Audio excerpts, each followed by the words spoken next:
Tuan Yang Dipertua, fokus ke-6 adalah memperkasa agenda Bumiputera dan keluarga Malaysia. Keluarga Malaysia merangkumi Bumiputera, orang asli dan anak negeri Sabah yang mempunyai 42 etnik dan lebih 200 sub-etnik, antaranya suku kaum Kadazan, Dusun, Murut, Rungus dan Bajau. Juga Bumiputera Sarawak yang mempunyai 27 etnik, antaranya kaum Iban, orang Ulu, Melanau dan Bidayuh, di samping kaum Cina, India dan lain-lain. Ahli keluarga ini yang berpendapatan rendah serta kumpulan khusus dan golongan mudah terjejas tanpa mengira kaum yang perlukan pembelaan dan bimbingan akan diberikan perhatian. Kerajaan sedar bahawa sebilangan besar Bumiputera masih lagi berpendapatan rendah dan miskin berbanding etnik lain.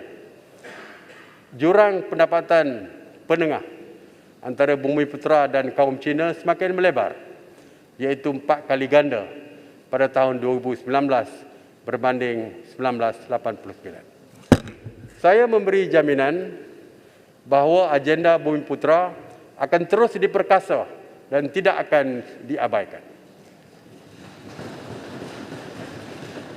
Ini sebagaimana termaktub dalam perkara 153 Perlembagaan Persekutuan yang memberikan hak dan keistimewaan pada orang Melayu dan anak negeri, iaitu peribumi Sabah dan Sarawak dan kepentingan sah kaum-kaum lain. Hasrat kerajaan adalah untuk mencapai pembangunan sosioekonomi yang lebih adil, saksama dan inklusif selaras dengan semangat keluarga Malaysia. Agenda ini akan diterap dalam pelaksanaan semua dasar bagi memastikan ia menjadi komponen yang diberi keutamaan pada segenap peringkat dan aspek pembangunan. Semua pihak, termasuk pihak kerajaan, syarikat berkaitan kerajaan atau GLC dan syarikat pelaburan berkaitan kerajaan dan sektor swasta akan bersama-sama dalam menjayakan agenda ini. Bagi meningkatkan penyertaan Bumiputera dalam aktiviti ekonomi, akses dan peluang pendidikan serta pembangunan modal insan termasuk HUFAS akan diperkukuh, antaranya melalui inisiatif berikut. Yang pertama, latihan dalam bidang teknikal dan profesional supaya menjadi pakar dalam pelbagai bidang dan kemahiran untuk kerjaya masa hadapan seperti penganalisis dan saintis data serta pakar data raya. Daya tahan dan kemampanan perniagaan Bumiputera akan dipertingkatkan lagi bagi mencapai sasaran 15% sumbangan PMKS Bumiputera kepada KDN pada tahun 2025. Pencapaian ini akan disokong melalui penyediaan pembiayaan dan pelaksanaan program baru termasuk dana kemakmuran Bumiputera untuk syarikat Bumiputera, skim pembiayaan kontrak ekspres di bawah MARA untuk kontraktor Bumiputera dan penyertaan lebih ramai usahawan Bumiputera mencuburi bidang ekonomi digital serta industri yang mempunyai potensi pertumbuhan yang tinggi. Bagi meningkatkan kejayaan Bumiputera, dasar pelaksanaan kota pemilikan kediaman Bumiputera akan diperkukuh melalui kerjasama yang lebih erat antara kerajaan persekutuan, kerajaan negeri dan pihak berkuasa tempatan. Selain daripada itu, bantuan keuangan, bimbingan dan pementoran oleh institusi keuangan akan diperluaskan bagi menyokong usahawan Bumiputera. Sebagai inisiatif untuk mengembang lagi ekonomi Islam, konsep wakaf akan diperluas sebagai strategi mempelbagaikan sumber keuangan untuk membiayai perniagaan dan meningkatkan ekuiti Bumiputera. Dalam hubungan ini, lebih banyak instrumen wakaf akan diperkenalkan termasuk mewujudkan satu dana wakaf di peringkat nasional bagi menggemeling lebih banyak sumber untuk keusahawanan dan membiayai program pembangunan sosioekonomi.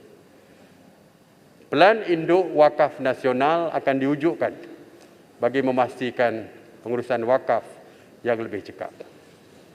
Tuan Yang Dipertua, pemilikan ekuiti korporat Bumiputera masih belum mencapai sasaran sekurang-kurangnya 30%. Pada hari ini saya ingin berkongsi status pemilikan ekuiti sektor korporat berasaskan nilai pasaran tahun 2019 seperti berikut.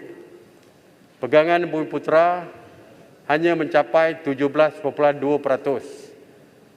Bukan Bumiputera 25%. Pegangan asing 45.5% dan nomini 12.3%.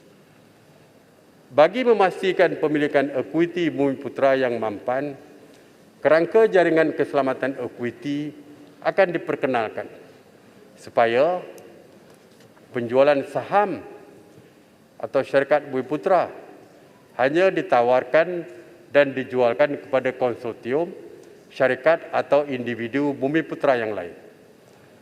Di samping itu, pegangan dan pelupusan pemilikan oleh syarikat Bumiputera akan dikawal selia oleh kementerian dan agensi berkaitan selaku pengawal selia sektor.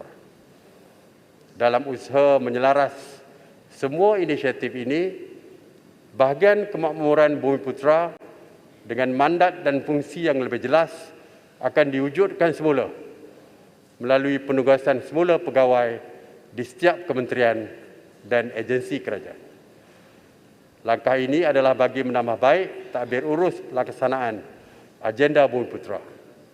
Satu rangka kerja tindakan pembangunan Bumiputera akan diumumkan pada penghujung tahun ini.